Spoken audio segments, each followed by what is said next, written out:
Pourquoi on ne siège pas, pourquoi on fait grève. Donc on va attendre qu'ils reviennent une fois qu'ils ont fait la déclaration.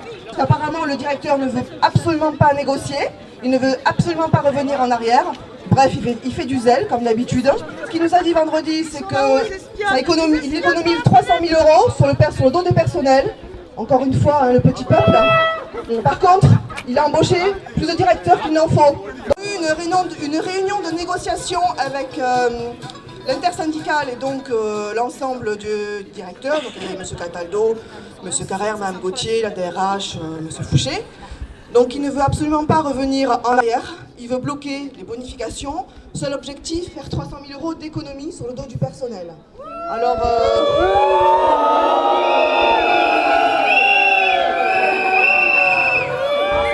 c'est « Ah ben dites-moi, dis non, on va virer » ou alors les bonifs. Ah, dis non à virer, ben déjà 2 directeurs. Déjà. Nous on a des propositions concrètes, 2 directeurs de moins à 5 000 € par mois, ça va. Il a dit que c'était hors de question qu'il revienne donc en arrière, qu'on vienne ou pas au CAPL, c'était pas grave, c'est lui qui décidait.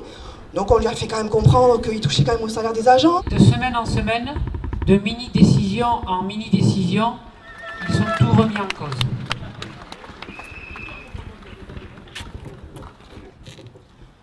Un étrange dialogue social se met en place. Premièrement, je décide.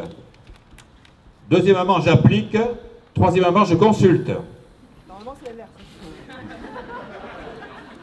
Et encore, l'information tient lieu de consultation. Le dossier des CAP qui nous a réunis ce jour a suivi ce chemin. En septembre, le directeur a tout au plus présenté des intentions pour de futures négociations. Mais en décembre, il applique unilatéralement une décision sans négociation. Malgré une hausse d'activité de 7%, la recherche d'économie de la part de notre directeur ne semble que commencer. Nos salaires, avec un point d'indice gelé depuis 2010, n'augmentent plus et les bonifications étaient la seule manière de gagner un minimum de pouvoir d'achat. Donc, tout en tentant de diviser les organisations syndicales, en désignant les bons et les mauvais élèves et en essayant de les isoler du personnel, comme en témoigne le courrier joint à vos bulletins de paye, la direction spolie vos droits. Mais ne soyons pas dupes, il s'agit là d'une attaque en règle contre tous les agents de la fonction publique hospitalière, initiée par le gouvernement. Nos collègues de Charles Perrins viennent de subir la même attaque. Les agents ont assez de voir leurs conditions de travail se dégrader au fil des mois. Assez de sacrifices. Marre de se faire saigner. Nous ne laisserons pas nous dépouiller. Tous ensemble, nous réussirons à imposer nos légitimes revendications. Assez de subir. Il faut agir. L'intersyndicale vous invite à tenir bon. Nous vous demandons de décider ensemble des formes à donner à la poursuite de l'action. Je voudrais rappeler aussi en parallèle que l'intersyndicale ne s'est pas réunie quand même depuis le 1er janvier 2009. Donc,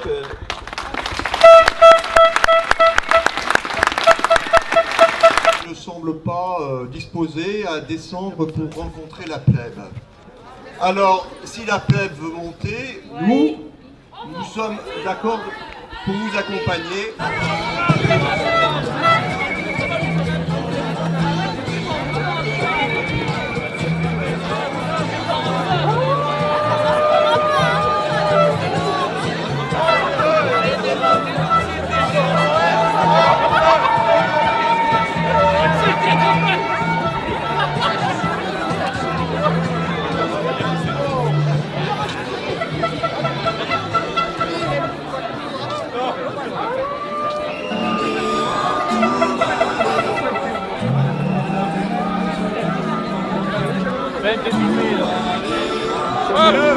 Mon dossier CGOS